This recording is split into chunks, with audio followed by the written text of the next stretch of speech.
ka pas 3 faktorë që kanë sjellë në uljen e pjesëmarrjes. Pari është mungesa e garës. Për sa kohë që opozita nuk vuri kandidat vetët, vuri kandidat që ishin si të maskuar, janë ata, po s'janë ata, jemi ne, po s'janë ata, po i mbështesim ne. Kjo qartësisht solli një amullike votuesit e opozitës se nuk e dinin ishte kandidati vet apo s'ishte kandidati i tyre.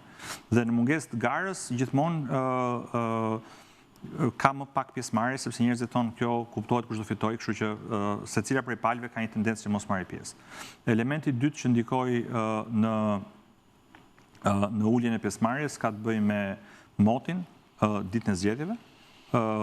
Pati një disa prej qyteteve goxha shi, i cili gjithmonë ndikon në rënien e pjesëmarrjes, dhe elementi i tretë që ndikon është zgjedhjet e pjesshme kanë gjithmonë tipikisht një pjesëmarrje më të vogël, pasi çështja është që kur ka zgjedhje kombëtare, ti gjithë muajin përpara asaj që hap televizorin apo rrjetet sociale, shef diçka që ka të bëjë me zgjedhjet. Edhe nëse s'është për bashkinë tënde, ka një diskutim për një bashki tjetër të madhe, pra ka një atmosferë të përgjithshme elektorale para zgjedhjeve kombëtare.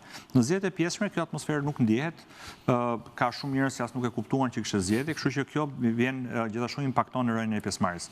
Sidoqoftë e rëndësishme është të them numrin e parë, Partia Socialiste nxori 8 çdo 10 votues të saj, ndërkohë që opozita nxori vetëm 1 në çdo 3 votues.